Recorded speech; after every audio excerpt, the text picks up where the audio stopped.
sorry. Welcome to the Truth Is In There podcast with me, your host, Dan Stevens. I'm here with my guest today, Rob Nother. Hello. We're going to have that down by Edinburgh. Yeah, hold on. Try it again. That was slightly better. One more time? No. Look at the elbow. Look at my elbow. What? It's a good trick, isn't it? Yeah. We are the two halves of M.W.A. Mullets with attitude. Mullets with attitude. How's the mic distance there? I think it's alright. I'll drop it down a little bit. There we go. Put the shark on it. Is it falling now? No, we're good. No, all right. That's good. Yeah, we had the video. We had the video recording today. Very excited to be the first one on video. Thanks for coming, Rob. Thanks for having me. What's going on with you? Anything you're looking forward to at the moment that you're excited about in your life? Yeah, building up to Edinburgh. I'm buzzing for that. It's all about Edinburgh. It's all about that at the minute. These are our caps. They're the hats. I was kind of confused there which one was which. Yeah. Which one was mine. And then I looked at the back and obviously this one's worn out to fuck. Yeah. So I thought that was your one. No, because mine doesn't fit. Yeah. I have to actually... You have an abnormally large head, don't you? Yeah. I think I'll have to get an extension on it. Yeah. As you'll see now. Mine's quite tight. I have a normal size head. This is my one. No, I think that's yours. Oh wait, sorry. Look at that. Yeah, because my head's after busting it already. Yeah, I didn't even know the stretch marks on it. Yeah. Like a pregnant woman. Yeah, just like, look. Even that's tight, is it? That's fully extended. No, it's not at the moment. Hold on. And were you born with a head that big, or did it happen man, over time? just I don't know. It only. Yeah. I've always had a hard head. Like I fell on tiles when I was younger. Directly down the stairs. Yeah. In my family house, I was coming down the stairs. My mother had washed the floor, mopped the tile floor. Didn't put a wet floor sign down. No wet floor sign. I went straight on my head down the stairs, slipped, boom, head. Absolutely no problem. No. No. The tiles got damaged, but you were grand. There was a bit of pain, but other than that, all right. I was fine. Yeah. Well, as fine as you can be. Yeah. The old cap. But yeah, this is the first video podcast with a guest. So it's an honor to have you here. Thank you, man. A privilege and an honor, and it's great. So yeah, all the build up is for Edinburgh. That's it. I will say this: Rob is known to be I was thinking about this morning. The hardest working comedian on the Irish comedy scene. Oh. Apart from. Who the fuck? No. Do you know who the only other people, but it's different. The only other people that I'd say would be Eddie. Yeah. Damo. Yeah. That run the Crackdown, and Eman and Craig. Yeah, so they run because they both run 7 night a week comedy clubs. Yeah, that's knackering. But that's different though. There's a different side to that. Yeah. Yeah, but I'd say that's separate to what you're doing. You're doing it purely gigs to get better as a stand-up comedian. Yeah. Do more gigs, get more stage time. That's it. He's hosting Pitchfork every Wednesday. Pitchfork comedy on Georgia Street. Yeah, opposite the George. Yeah, that's it. Around the back. Did you see that lane? Have you walked down that lane? I've walked that lane, yeah. You can smell the history in that lane. What do you mean history? Oh, it's in the air. I don't know what it is. Yeah. Lou? But I'd say there's been some debauchery in that lane. I was walking down that lane after a gig once and I smoked a little joint. So I was a little bit skittish. Yeah. And some owl fella comes out the back of the George. Can we see your face there on the camera, by the way? Yeah, I think so. Are we all right? Yeah. Just looking out for the viewers here. See your gorgeous face. You sound like the fella in the lane. Anyway, sorry, what were you saying? Sorry, yeah, so I'm walking down the lane. I'm a little bit skittish. And skittish, yeah. What's that mean? Just a little bit on edge from the joints, not because I was walking past the George. I was totally comfortable with that.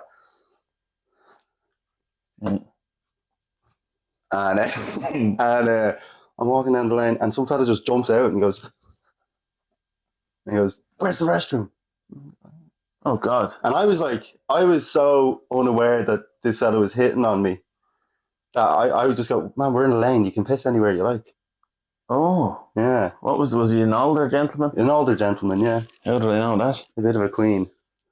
Oh, so he jumped out of what? A pothole or something, I don't know. Is there... There's the back of the George, right? And you're walking down the lane past pawn shop. Oh, yeah. The back of pawn shop. And he just appeared out of nowhere. And started tugging on me and goes, "Where's the God. restroom? Oh, no, it was a compliment. I took it. Yeah. Did you tell him where it was? No, I just told him we're in a laneway. You can piss anywhere you like. Yeah. You didn't show him the way? No. I just said, pull your Mickey out now. I mean, like, why does that never happen with a woman jumping out on you doing that? You know what I mean? Yeah. Unfortunately, no. I just want an older woman to jump out. Yeah. Like, some of the best compliments I've had in my life have been from the gays. Really handsome gay men coming on to me. And it would make you'd almost be like, if I could be getting these compliments every day. I'd love to be gay. It'd be handy. But I was thinking, the only thing, because my best friend, Quinner, right? Yeah. I mean, he said to me before, we'd go out for walks during COVID and everything. We'd look out for each other, you know? Yeah. We'd like sensitive to I think part of being a good friend is it's not just going out drinking together. Yeah. You have to, look out for each other. Yeah. He said to me one day, he was like, Dan, he goes, if only I had a fanny. If only you had a fanny. Yeah. Yeah, because that's what you want. I'd say I was right back at you. Like, it'd be the perfect relationship. Yeah. Just why can't we do that? Like, without, just no sex. No sex. And no cuddling. Yeah. Just a best friend with a fanny. Without one. Without a fanny. With a penis. With a penis. A man. A man.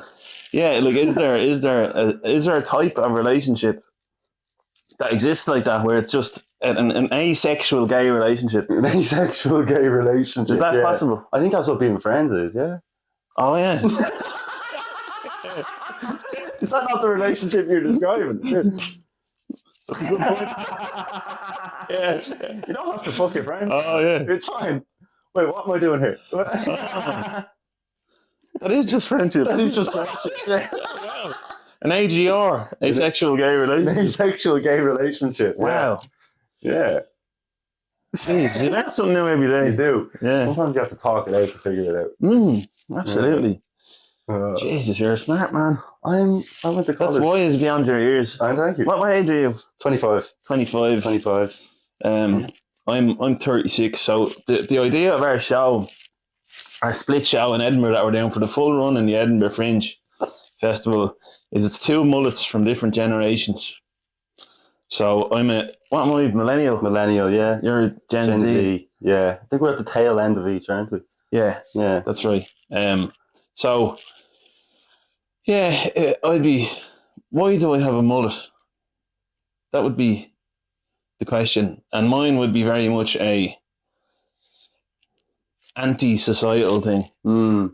Where it's like, I'm trying to, I think subconsciously I'm trying to emulate being back in the 80s. Yeah. Because I think that's where I'd love to be. Yeah. If I could pick a decade to go back to, I think it would be the 80s. Yeah. Yeah. So, but then if I was in the 80s, everyone had mullets, so I'd probably have a crew cut. Yeah. Just the way my mind works. You just want to be different. Yeah. Yeah. And then for myself, I mean, nearly every Gen Z person has a mullet, so it's kind of...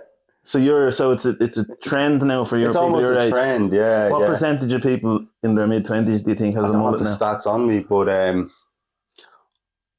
From what you've seen and from comedy shows... It'd be 40-50%. You reckon? Yeah. Oh, yeah. Wow. If not more. Although it's kind of... It's kind of coming out now again. It's kind of... Yeah. People are kind of sick of the mullet, I think. There's this new haircut that I've seen where it's just... The burst fade? Or blast fade or something? Well, it's just like, it's a fade and then curly madness on top. Yeah, little noodle head, like. Yeah. Open noodle head. Yeah. Without the flavour. Maybe that's the next one to come in. Yeah. But for me, I don't think I don't see many 36-year-old men with mullets. No. for some reason. What's going on? They're all not cool enough. That's why. They're fucking losers, man. Yeah, they're losers. They're the losers. Yeah, they're idiots. It's Monday. They're just not with it. It's Monday. Yeah. It's 2:00. Idiots, man. We're sitting in here, and all the losers are at work. Yeah, exactly. With their jobs. Yeah. And families. Fucking losers. Idiots. I like your Crocs. Oh, thank you. There they are. Yeah, my sister got me them. Nice. Kate. She's my Croc dealer. Your Croc dealer? She's got me my last 2 pairs. Just for any event, she gets me Crocs, and I'm delighted with that. She gets you a new birthday, Christmas. Okay, Crocs. Right. Yeah. So I'm very happy with that. And would you get do you remember the little things you could put in the holes? I've never heard of pogs.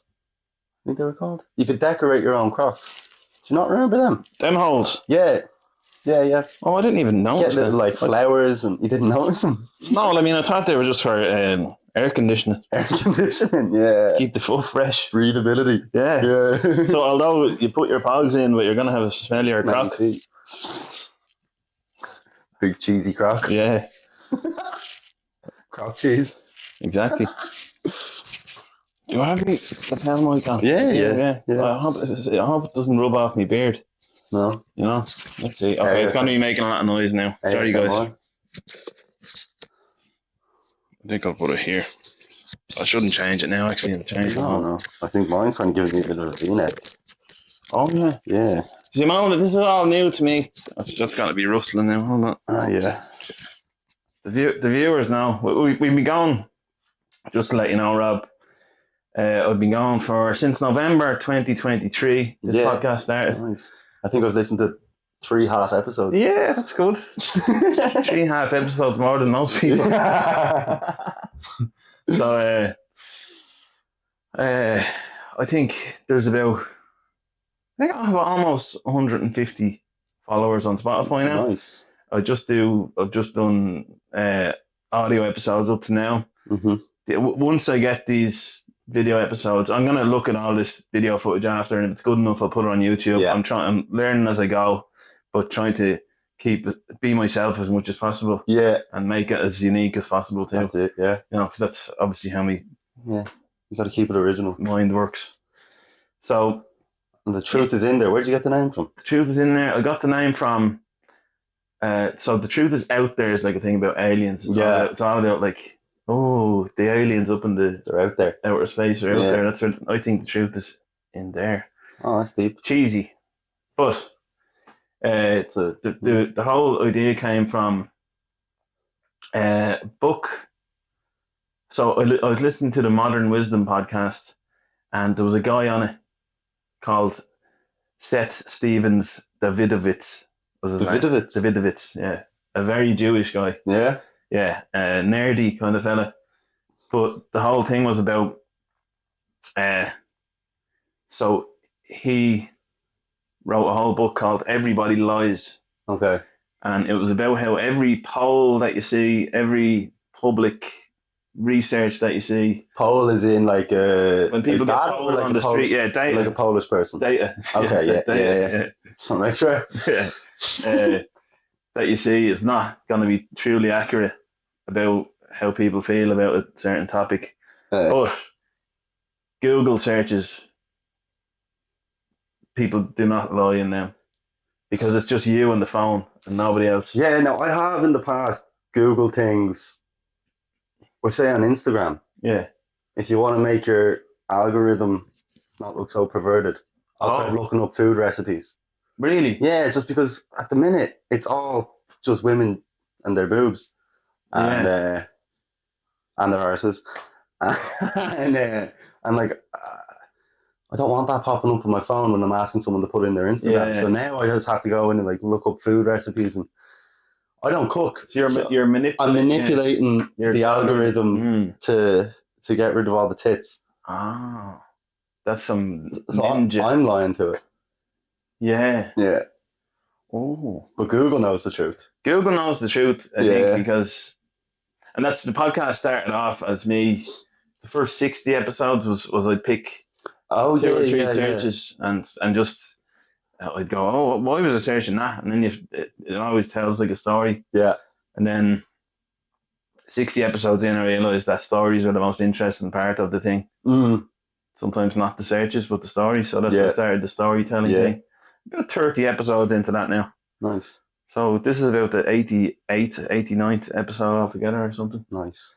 And nearly at 100. Yeah, and I'm so and before I wanted to do the video thing, I wanted to get better at it. Yeah. You got to be comfortable at it and figure it out. Yeah, before I invested as well in the camera and everything. But yeah, so this is about storytelling. I'm just checking my watch here because my camera actually after half an hour goes into standby mode. So we'll just take a little pause here now. Yeah, I'll edit this out. Yeah. Oh yeah, you don't want to keep this in? 17 minutes in. All right, we'll keep going. Happy days. Are we at similar distance from the mic? Yeah, aren't we? I think so. Yeah. Right. So we're gonna ask you now. I'm gonna ask you now about your story that you brought today. What was story? That's what we do. The guests will tell a story of their choosing. I don't know anything about what story he's gonna tell today. It's a news. Yeah. I'll tell you about my fuck up from my trip to London. Right. All right. I was over in London on Friday night. I got a message from a club over there saying, do you want to come over on Friday and do a trial spot? I was like, delighted, I'll do that. And how, so that you went on Friday. Yeah. When did you get the message? On Tuesday. Just the Tuesday before? Just the Tuesday before, 3 days before. I'd been over in London the week before doing a few gigs. And they do a thing called the Gong Show. And you would have got booked them months in advance, right? Yeah, I'd booked that one way beforehand, a little run of gigs in London. They were in the book for about 2 months. So I went over there and I did a Gong Show, which is, I'll explain that for you. Yeah, just for the listeners as well, the viewers. If you're going to somewhere like London or a big city like that, as a comedian, you have to get in touch way in advance, don't you? Yeah. To try and get on there. There's so many more comedians over there. Yeah. There's and they don't know you and all that. So a lot of the clubs will do a thing called the Gong Show, which is like, it's like an open mic kind of where people will sign up beforehand and there might be 15, 20 comedians on. You're in a big club and everyone gets 5 minutes, but there'll be 3 people in the crowd who are judges. Yeah. And they're given little cards. So then if they don't like you when you're on stage, they get to hold up the cards, and if all 3 cards go up, they boot you off the stage. Ruthless. Yeah. And they build it up to be ruthless. Like they like the host will be like, look, if the guy isn't holding up the card and you don't like him, start shouting out, pick up the card. It's a dog pit, like. Yeah. It's but it's fun. So I went over and I did one in up the creek, and I won that, and then came back to Dublin. And then the following week on Tuesday, I got a message from them asking me to come back over on the Friday to do a trial spot at like. Give me 1 sec, Rob. Look, the bin truck. Fucking bin truck. I think I'll leave this in, but just. Did you ever? I don't know now. It's just gonna get beepier and beepier. Like. Yeah. Do you ever remember? I used to go out to the bin men to show them my toys when I was a kid. Did you? Yeah. No, they're very cold, these ones. Yeah? Yeah, they barely say hello. You going out now with your Xbox? Like. Look at him, he has his headphones in. No crack. He doesn't want any... No. He's good though, watch him. Master at it. He's nearly turned the camera around and record him. Look, he's new with gloves. It's not even putting the gloves on. No. That's how good he is. Raw dog in the bins. Sorry about this, man. No, you're fine. Interrupted the story there. No, this is extremely exciting. I think we're after forgetting to put our bins out. That's why there's only 2, but there's 7 houses.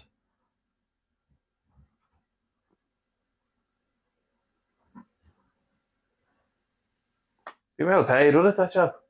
I think so. Yeah, I know in America, they always talk about the New York bin men getting paid like 120 grand a year. Yeah.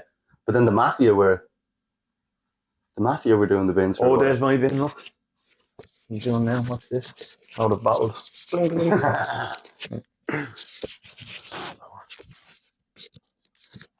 Changing this now is not a good idea. It's a position of the mic, but anything could be in those bins, couldn't it? Anything. They don't give a shit. No. Just, no. Cardboard, plastic, whatever. Yeah. Some people say it's a scam. The bins. Different coloured bins. They all end, rubbish ends up in the same place. Well, it's kind of a thing where everyone has to do it for it to make sense. Yeah. Because if one person puts something in their green bin that isn't meant to go in there, surely that taints it off. Yeah, you would think so. Yeah. All right, he's gone. No more beeping. Right. No more beeping. Sorry to interrupt there with the story. Let's get back into it. Back from the bins. So we were talking about the ruthless nature of the Gong Show, and the entertainment for the audience is in the ruthlessness. Yeah. So that's what they're there for. They're there to see. They're there to ruin someone's night. Like, yeah, they want to see that, and they're English people, so they have that about them. Yeah, you know. Yeah, Irish people were too nice, I think, for that. Yeah, in a way, the English they just want to see you get booted off the stage. Yeah, they're like a pack of wild dogs. Yeah, waiting for you to do bad. Pack of Yorkshire Terriers. Yeah, flickers. Little shit dogs. Yeah. So anyway, yeah. So I do the gig anyway, and that goes well. Then the Tuesday, I'm back a week. Following week, Tuesday, I get an email from them at about 11 o'clock at night, being like, "Do you want to come over and do a trial spot at the weekend?" And I was like, "Yeah, absolutely, 100%." So I look at flights to London. They're like €160 to get over. Yeah. I'm like, I can't afford that. But I need to go. So I thought it'd be smart and look at flights to Manchester, and then get a bus from Manchester to London. Yeah. Right. Flights were like €15 to Manchester. That's a long bus trip, is it? 5 hours, yeah. Right. But my thought was, I'm not going to get accommodation over there, so I'll just sleep on the bus. Okay. Life of a comedian, like, you know. Yeah. So I booked that. Happy days. I'm sorted. I get my flight. I'm spending about €60-70 to get over there and back, which is like, it's still a lot, but it's reasonable. doable. I was justifying the investment. Investment, that's a big word. That's it. Yeah. That's what you want, isn't it? You have to decide if this trip is going to be worth the investment for future gigs. And in this case, it's a big club, definitely. Yeah, I was happy to do it anyway. I also hate saying no to any opportunity, you know? Yeah. I hate doing that. So yeah, anyway, look, Friday comes around. Now it's Thursday night. I'm buzzing for the trip. I'm getting ready to go. And so I go to check in on my flight. And I'm trying to check in, and it's Ryanair, and it won't let me check in. It's like, you need to pay for a seat. You need to pay for a seat if you want to check in now. I was like, what the fuck? I'm not paying for a seat. So it said check-in will be open 24 hours before the flight. So there must be some glitch on this. I've booked my flight for tomorrow morning, and I'm ready to go. And then I look at the flight. I didn't book it. It was meant to be the 11th of April. I booked for the 16th of May. Oh, Jesus Christ. Right? So I didn't get, like, the 16th of April kind of would have made sense. I got it a week off. The 11th of May would have made sense. I got it a month off, but the 16th of May makes no fucking sense. No. So now I'm stuck with a flight on the wrong day, the wrong month, and to the wrong fucking city. Oh my God. Yeah. So I have to book a flight then, because I've already agreed to the gig. It's on that night. So I had to fucking fork out a load of money to get the flight to London. I ended up shooting myself in the foot even more, trying to save money. Oh. Yeah. Jesus Christ. Yeah. Pain in the hole. So usually flights to London are not bad though, because there's just 3 airports. Yeah. And there's loads going. Yeah, 160 was the cheapest one. Because it was such short notice. Last minute. Yeah. Oh my God. That's what I get for thinking I was smarter than Ryanair though. 160 return? No. Just one way? One way. And I had the other one booked return. Okay. For €30 or something like. So what time was your flight over? The flight over was at 9 o'clock in the morning. And the flight back? 6 a.m. Oh, that's hardship. Yeah. So I got up at about 5:30, made a couple of sandwiches to save money. Yeah. Packed them in my bag. Get on 2 buses out to the airport. Hop on the flight. I mean, at this point, you should have just gone to the executive lounge. Yeah. Tried to save money. Yeah. Now we're booking the right flight. Yeah. That might save a bit of money. Sandwiches. Oh, I have a damage limitation. Yeah, stop. Yeah. I mean, I'm saving about 2 quid on a bit of food. It's more for the spirit, I'd say. It was the sandwiches. Yeah, and to be honest, I didn't want to eat the Just sandwiches. to make it feel. I didn't want. Yeah. I got to London. I was looking for homeless people to give What? sandwiches to. What was in them even? Ham and stale lettuce. Oh my god! Yeah, a bit of mayonnaise as well. I was dying to get rid of them. Like Was the lettuce kind of browning? the lettuce, it was black. The lettuce was. It was. Oh no! Yeah, it went off on the 16th of March. What day was this? 11th of April. You're joking. No, My god! stale lettuce, rotten, nasty sandwiches. Jeez, that lettuce was almost as far away from the date as the flight, wasn't it? The lettuce was actually closer to the day of the flight than my actual fucking flight. Fucking hell, you just can't trust vegetables. Yeah. So the lettuce was a month behind, and the flight was a month ahead. yeah. Fuck's sake. The ham was all right though. The ham was. That's only a few days old. Yeah. The ham had flies on it. It was. Fuck's sake. So yeah, I get to London and I'm knackered at this point because I'll have to go back to that part.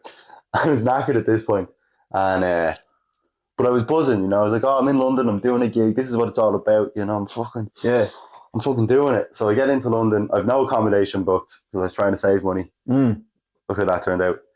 And I'm buzzing. You know, I'm sitting in the park. I'm having a can of Monster. I'm like, "This is it. Whatever." This is in the afternoon time. Yeah, it's about 1 o'clock, right? So I'm still excited at this point. But I mean, and at least you know, right? I'm not going to miss the gig now. Yeah, I've got to the destination. I'm here now. Yeah, I can do the gig. And I'm rationing my cigarettes. I had like 5 cigarettes left. Like I needed one before the gig, so I was like having a half smoke every couple of hours, just trying to. Yeah. Like I was in the trenches, you know. Trying to save money again, you know. And 4 o'clock comes up. I hit a wall at this point. I'm like fed up. I have no earphones. I have fuck all smokes. I have nowhere to go. And the novelty had just completely worn off at this point. I'm just lying there on the fucking bench. Like, when the fuck? The gig isn't until 9 o'clock. Oh my God. Fucking, I'm bollocks. I haven't slept all day. I know I'm not going to be sleeping until about 10 o'clock the next morning by the time I get home. And what you think, I know that if I was in that scenario, I'd be like, oh my God, is this whole experience going to affect how I perform now? I was nervous about that. The doubts would creep in, wouldn't it? You'd be like, is this going to affect how I do now in this trial spot? Yeah, and you're trying to.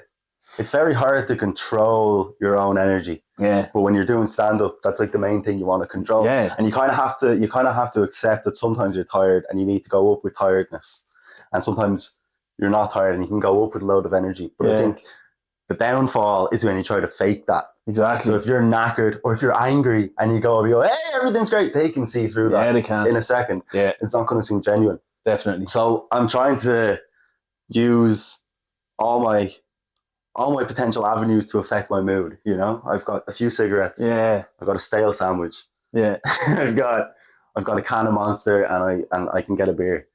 So I'm trying to figure out the perfect balance of caffeine, nicotine, and alcohol. Yeah. To put me in the right mood. Right. It's like mixing potions, like a modern day witch. Yeah. That's how it felt. You know. Yeah. So I think, all right, I have a can of Monster now, half a cigarette, and I have a beer. But then it was still 4 o'clock. I'm still 5 hours away from the gig, you know? So I'm still just walking around London, just fucking bored out of my head. And it's not exactly a very relaxing place, is it? It's not. You can't really chill out in London. No. No, you're always on edge. Yeah. I thought I was getting robbed the whole time. Like, that's all. And then just people are so busy as well. Yeah. Just going to work or coming back from work. Yeah. Jesus. And eventually I get to the gig and I'm half asleep at this point. I go up to the green room and I just try to get a few minutes of sleep. Like, So then I run into the shop, I get another can of Monster, sipping away on that, drinking the water. I think I'm at the perfect level now. And then the show starts and whatever. I end up having a good gig. Where were you in the lineup? I was second. So they do it a bit. First half. No, they do it a bit differently in London. It's the MC will go on. Then they'll bring on the opening act. They do 20 minutes. MC does 10 minutes. Opening act does 20. Then they take an intermission. They do 3 halves. Yeah, like a hockey game. Yeah. Yeah. So you're in the second section. I'm in the second section. Right. Yeah, so they'll do opener does 20 minutes, the headliner does 20 minutes, and then there's the middle section where 2 people will do like 10 minutes. Okay. So I did the gig, it went well. I was happy out. And then I had to get a flight at 6 a.m. But I'd imagine there was some relief after, wasn't it? It was, yeah. Yeah. It was good, you know. I was like, thank fuck. I can relax now. Yeah.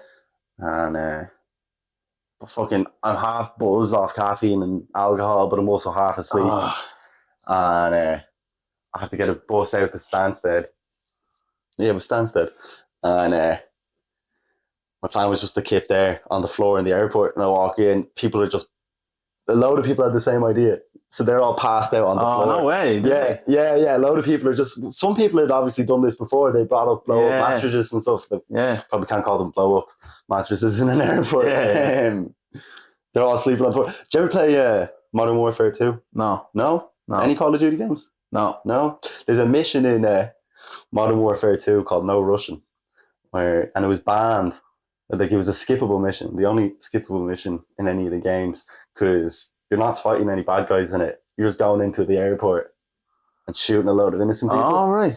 Yeah, it's a good mission. It's called No Russian. And it reminded me of that, you know, because everyone's just passed out on the floor. Like, oh, yeah. So I'm looking around to find a nice spot to lie down on.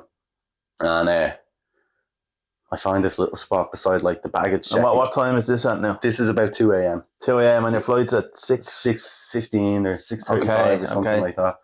But they don't open the departures until 3 hours before the first flight. Yeah. So it's not open until about... And did you hang out for a bit after the show?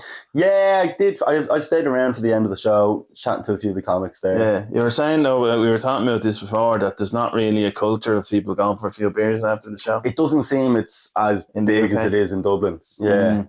I don't know if it's... I don't know what it is. It's a bigger city. Yeah. You know, I think it's a lonelier city. Yeah. There's so many people. And, you know, Dublin's so small. Yeah. That, like, if I'm in town and you're in town, we can meet up anywhere. Yes. But if you're in London, like, I didn't realise how fucking big it is. It can take you 2 hours to get from one spot to another. Yeah. So just because you're both in London doesn't mean you're going to meet up and go for a drink. And then, there's just not as much of a hangout culture. Well, I'm new there too. I didn't know anyone really, so maybe they were all hanging out somewhere else. And you're thinking of making a bit of a move over there, or having it as a kind of a base, are you? Yeah. Hold on, just give me 1 sec here. Oh yeah. Jeez, you were clearly on this. I think so. Yeah. Okay. Sorry, there was a bit of a kerfuffle there. What were we saying? We were talking about how the London comedy scene is harder to socialise. It's harder to socialise because everything's so spread out. Yeah. Like, I know, what would you say the main comedy clubs in London are? The Backyard, Top Secret, Up the Creek, the Comedy Store. And are they all in different suburbs? They're all in different areas. Now, Backyard is in Bethnal Green. Yeah, I've done that one before. Covent Garden is where Top Secret would be, and I think there's a few other clubs around there. I think the Comedy Store is in that area. It's right. I wouldn't have a fucking clue though anywhere in London. Do you know what I mean? No, I find it a particularly cold place. Yeah, it's kind of soulless to me. I don't like it. But I mean, that makes probably comedy more important there, though. I think so. There's a bigger culture. People go out to watch it. Bigger appreciation for it because it's such a soulless, cold place. Yeah, in my mind, that's just my experience. Yeah, but I don't like it over there. But the clubs are unbelievable. They are. And they're set up, it's been around there for so much longer. Yeah. Do you know what I mean? And proper established clubs, and people see it as, and what's nice is the clubs are in their own building, so the people running it control the prices of the drink. They're making the money on the drink as well as the tickets, so they can have cheap drink and cheap tickets, and then people say, oh, comedy, it's a fun, cheap night out. Yeah. Whereas in Dublin, you go to a pub, you pay €8 for a pint. Yeah. And then you go down to a show that's 15 quid. Yes. It's as expensive as going out, and you're paying 15 quid for a ticket. Yeah. So there's no deal to it Yeah. as there would be in London or the UK in general. So So anyway, sorry, just to get back. So you land in the you land, not the you land back in the airport. Yeah. At 2 a.m. 2 a.m. And you're looking for a bit of somewhere to set up camp. Somewhere to set up camp. What gear have you got with you? Just the one bag. I've got my bag. You're a good man to travel light, eh? Yeah. That's a good thing to have when you're traveling. Yeah. Well, I wasn't going to bring a big suitcase with me. Yeah. I'm trying to save money. Yeah, so I get to the airport looking for somewhere to go and fucking nowhere. Do you know what I mean? Because everyone else is on the floor. I look around, I see there's a prayer room. Oh. And I wonder if I didn't risk it now. Yeah. You know? That would be for Muslims, would it?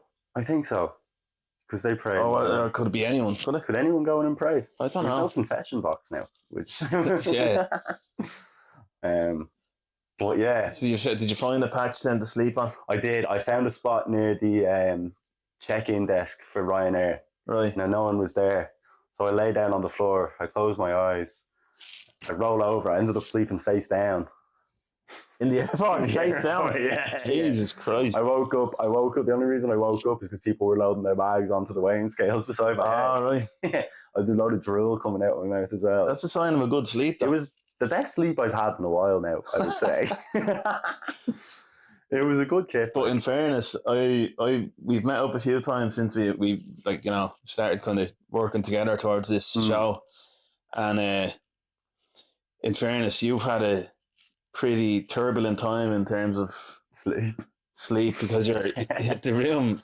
Like, you moved to Donnybrook a few months ago, wasn't it? Yeah, back in November. November last year.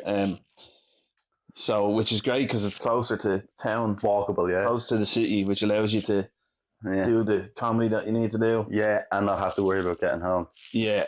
Just walk. Yeah. Which is beautiful. Definitely. But you recently had a leak. A disaster, yeah. This happened 2 days before I went to London. Yeah. Right? So I get home from a gig on Wednesday night, about 1 a.m. Was there a history of leakage? There was a little drip when I first moved in. Yeah. But I kind of ignored it. Sounds like a medical question, that doesn't it? Yeah, sometimes I piss myself, yeah. What's your history of leakage? Incontinence. Yeah. So there was a history. There was a history now, yeah. Not a lot of history. Yeah, and then where was the drip in? Because I've seen your my bed. room. It's an asexual gay relationship. Yeah. And it's a bed. Yeah. You know, a couch. A couch that turns into a bed. And then, so which part of the room was the drip? So the drip was over the original drip or the new drip? The original. The original, the OG drip. Yeah. Yeah. Wonder its attitude, OG drip. Yeah. The original drip was. So you walk into the room. It's just between my bed and the couch. Okay, so it wasn't disturbing your sleep. No. Or your relaxation. No. It was just disturbing the floor. Okay. So I used to just put a towel down, and it was grand. And there was a fella living up above me, and he'd have weird showers. He's obviously dancing around the shower or something, and the floor would be wet and it would drip down. So then he moved out, and it was fine. So I think, the drip's gone. Yeah. No worries. We're dripless now. So it stopped when he moved out, so it was from his shower? Yeah. Okay. I knew it. I fucking knew it. All right, so that's the old drip. And then you were dripless for about 3-4 months. I was living good. I forgot about the drip completely. Right. I forgot my room could even drip. It was just dry the whole time. It's beautiful.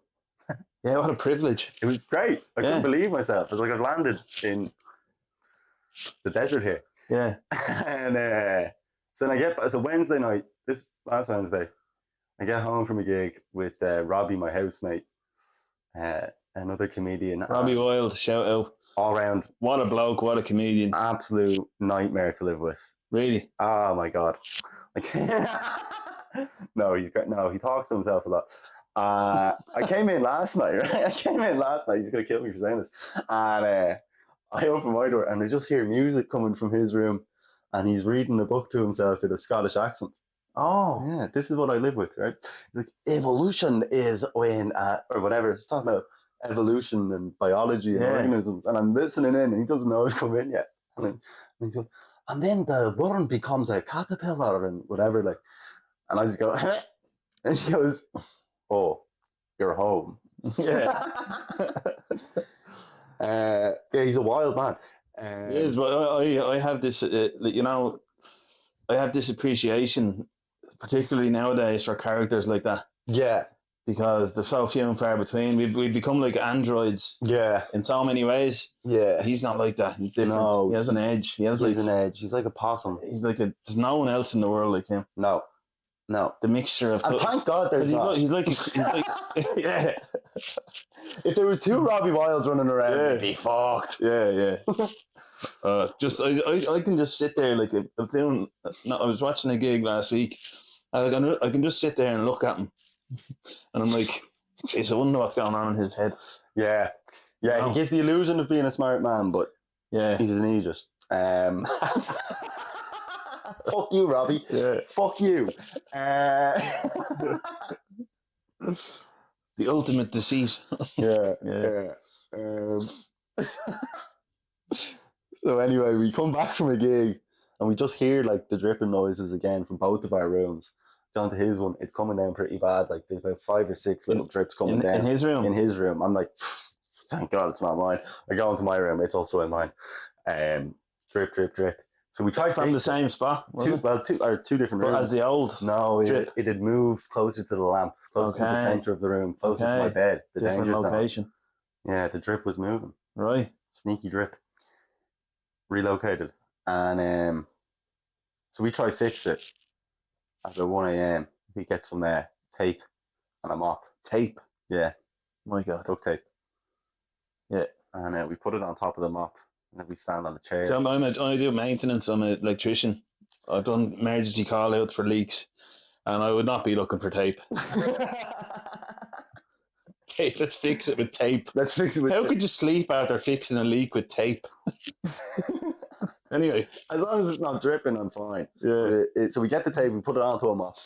We stand on a swivelly chair, and we put the mop up to the ceiling, but it was a wobbly mop. Oh, you know, like one of those industrial mops that you put a little. I don't know how into mopping are your. I've had a few moppers. Mops, yeah. Is it like one of these? It can extend, or it's an extendo mop. Yeah, and it's not like a mop head mop. Yeah, it doesn't look like hair. It looks like it's like a spongy mop, a flat top mop with a sponge on it. Right. So So you don't have a mop sponsor yet, do you? No. If anyone wants to sponsor us, any mops, give us a shout. Give us a shout. Yeah. So you get the tape on the mop. I don't think any mop would want to be exposed for being involved in what's going on here. The mop wasn't even being used to mop. No, it wasn't. We could have probably used it to mop the drips, actually. Yeah, that'd make more sense. That would make more sense. We ended up putting tape on the wetness on the floor. It was. Anyway, go on. And then we start fucking trying to stick the tape to the ceiling, because it's quite high ceilings. Sticking the tape to the ceiling with the mop. And eventually we get it over it.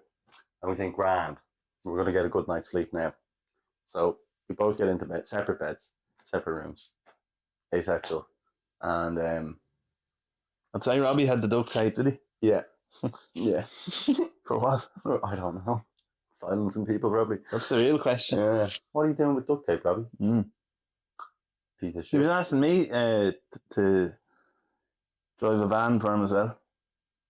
Recently. Now? So duct tape, van. What's next? He's a big fan of sweets. Oh. He's had 3 teeth pulled in the last 2 weeks. Yeah? Yeah. A paedophile eating his own sweets. Yeah. Poor old Robbie, he can't even defend himself here, you know? No. I'm coming for him. Do you know what? I'll have to get him on the podcast to defend himself. Don't do that. And you're not allowed to defend yourself. No, I love Robbie. You know, so anyway, he's grand, like. He's... Yeah. If you want to know someone, live with them. That's what they say, isn't it? Yeah. No, he's a legend. I'm taking the piss. I am taking the piss. I know.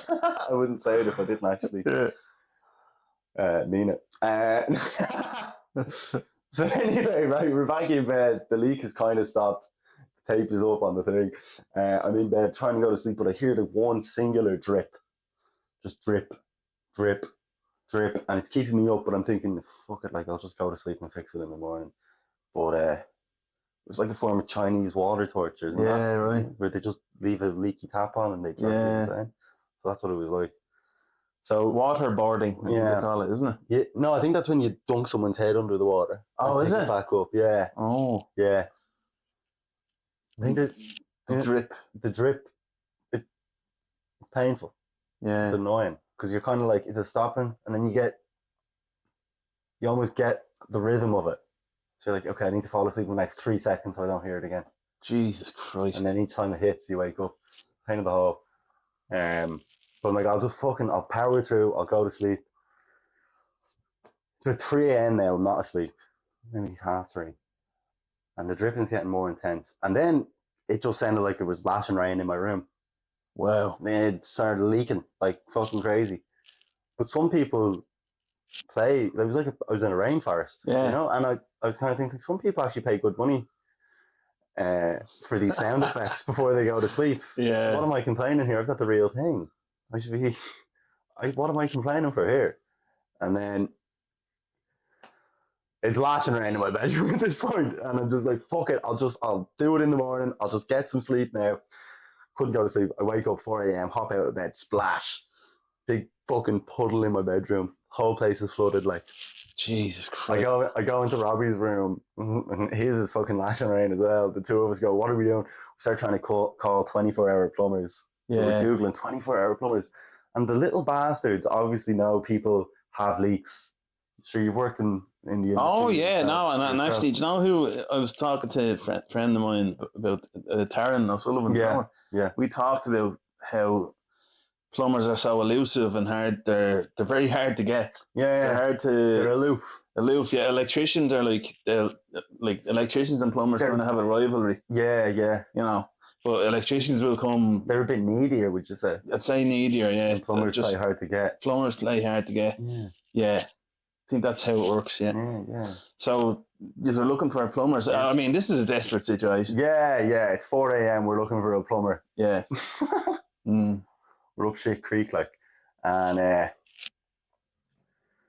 we type in 24-hour plumber. Now, obviously, they know people are fucking Googling that.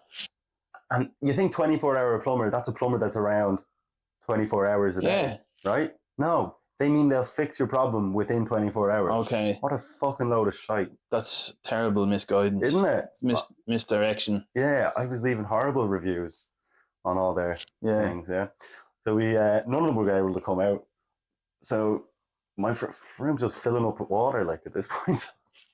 So the wooden floor, isn't it? Wooden floor, yeah. And what's below you then? Nothing. The ground. The ground is probably. I'm just thinking, like, where is this water going? I'm starting to think it might be like an ancient Celtic burial ground, because I think the gaff was cursed. Yeah, I think that's what it was. And if I start getting pots and pans from the kitchen, start bailing out my bedroom, like, fuck, like, it was not a good situation. I didn't sleep at all, and then sure. So had you slept at all in between the drip and the rain? No. So the drip kept me up. Right. And the rain got me up. My God, man. And look, I tried to think back to, like, when I was 26, because I'm just going back to a general thing now about you.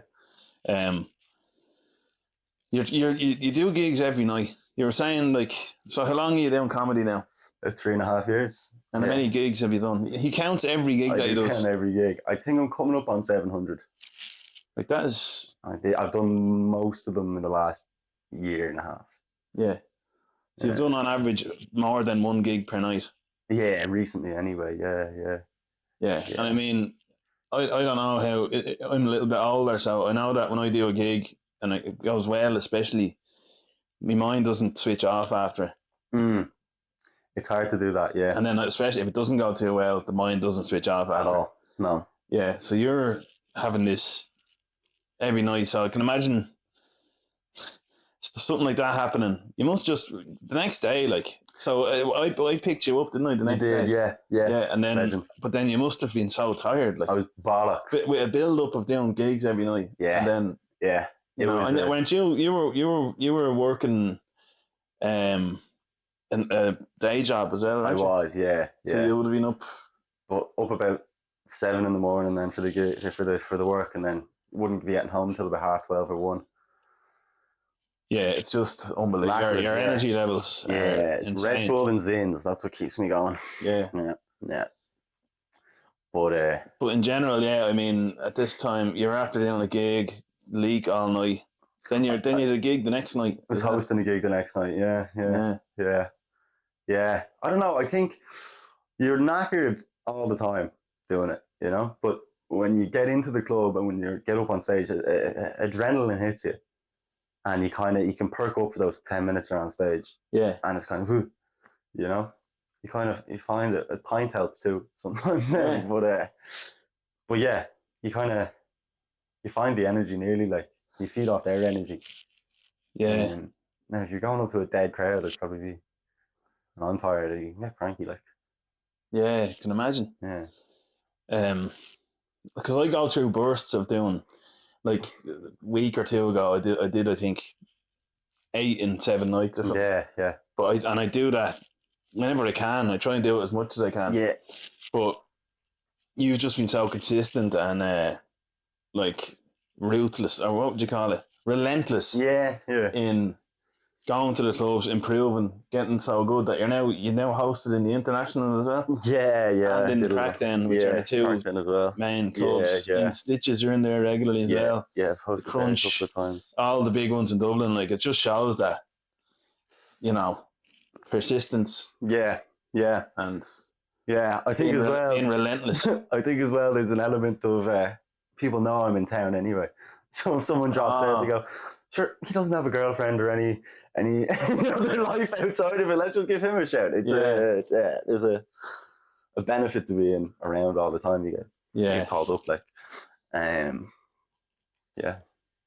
You're the go-to man. I try to be for the Dublin comedy scene. But it's not just that. You also produce the goods consistently. Thanks, man. Yeah. So that's if you were shite, then they wouldn't be ringing you. Would they? Probably not. No, you know no. Oh yeah. But I think you were talking about the way a gig will stick with you in your head. Like after a good gig, you're buzzing, and after a bad gig, it can eat away. I know a few years ago when I was gigging less, and I was gigging say 2-3 times a week, and I'd have 5 days in between gigs. It would eat me up if I had a bad one, and you'd be thinking about it all day. And then even if you had another gig, you'd do that, you'd still be thinking of the one that went bad, especially if it was an important gig, right? Yeah. But it's hard not to look at it gig by gig. You kind of have to look at the whole progression over the course of time. Yeah. But it's such a hard thing because it's such an adrenaline-filled performance. When it goes well, it's the best feeling in the world, and when it goes bad, it's the worst feeling in the world. And then you have to get up and do it the next night. So I have a thing in my head where after the gig, I just relax. I don't listen back to my set or anything. Not immediately. Unless it went really well, I don't want to. The next morning I will. But by 11 o'clock that morning, I'll forget about the gig. No matter if it went really well or really bad, I just go, that's done. Park that off. Because you can't dwell on it. Yeah. You need to just focus on the next one then. Mm-hmm. That's kind of what I do now. Yeah. Yeah, it's unbelievable, man. I just had I admire it, you know what I mean, so much that your consistency, and it just shows. Then it proves that it works because you can go over to London then, twice within the space of 2 weeks and absolutely, smash them gigs like on one of the biggest comedy scenes in the world. Yeah, the gigs in London were, I just left my job and I'd booked a week in London to kind of be, this will be a great week. Yeah, do you know what I mean? That was in my head. I booked Feat.Rob in Manchester, another gong show. I booked Top Secret in Covent Garden, and then I booked Beat the Blackout up the creek and Backyard on the Friday. I was like, quitting my job and then doing that, just position it in a way, like. Yeah. And I went over and had a great time. They were fucking class. Like, what was the question? No, it's just I'm trying to just get into what it's like to be that. It's obviously you're completely obsessed with comedy. Yeah. Yeah. I am as well. I know you are. Yeah. That's why I think Edinburgh's going to be it'll be a good duo. Yeah. You know? And that's the thing, like, sure, Edinburgh's non-stop. You know yourself, you've been a couple of times. You can't get caught up on one gig. No, definitely not. You don't get time to think about it. And that's a good thing, I think. It's way better. I actually think thinking is one of the worst things you can do. It really is. I try not to do it. Yeah. Yeah. No, if I tried to, in Edinburgh, for example, I think we both went to Edinburgh last year. I think I was there for a week. I think I did 30 gigs in a week. Yeah. Right? Now, and I'm not saying this for comparison reasons. It's not like one of those things. Because that's how people think a lot of the time. Yeah, you can't. Like, how many did you do? But I don't think like that. No. I know that that's the maximum I could have done. That was your, But how many did you do in that time? 47 in 8 days, yeah. 47 in 8 days. I'm annoyed I didn't get 50. Yeah. But my thing was, I went 4 or 5 a day for 3 days. But then, whether it was due to my age or my fucking, just my mind being too thinking too much, like you said, I did a gig in the morning, Paul Marsh's one, and then I said, right, not doing it until tomorrow. So I took a full day off. Yeah. Because I know that I need to do that. I need the gap in between. Yeah. I think it could be an age thing. I might have to accept defeat on that one. You know what I mean? Like with myself, I never think that age should come into it. Yeah. And I also think that you had a few late nights though, didn't you? Over in Edinburgh. Yeah. That played into it. Oh. Being a little debaucherous. I had one. You had one. One night where I ended up I don't know how it happened. It was a blur, but I ended up back in my little student hotel room. Do you know what it was like? Have you ever been on a boat? Yeah, I've been on the ferry, like Stena Line. Yeah, it was a cabin. Yeah. Yeah, it was all kitted out in plastic, and I did end up. I remember this was like a turning point actually in my life, probably. I ended up sniffing cocaine off the inside of a gypsy's fingernail. Yeah. That's how you get a curse. Longest nails. They were made to do it. It was beautiful. Yeah. Just the whole thing. And are you talking, what kind of gypsy now are you talking about? Are you talking about like a one that puts a curse on you? She's a half. She fucking must have put a curse on me. Haven't been right since.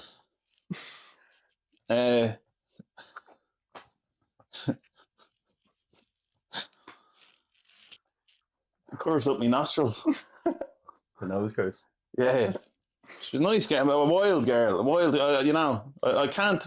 I was a wild man. I still am a bit of a wild man sometimes. It comes out sometimes, But when I was like 10 years ago, I'd be up for 3-day benders, or able to just stay up and debauchery. And on the third day, I'd be like, let's go. Day energy. On the second and third day, but I just don't do it anymore. I think I don't know what happens as we get older to the mind. It's just like closer to death equals more survival instincts. Maybe I wouldn't be worrying now that you're not going on 3-day benders.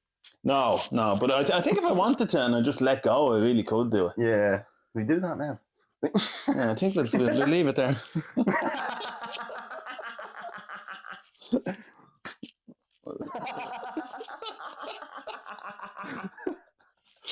I hope that's still recording, is it? Yeah.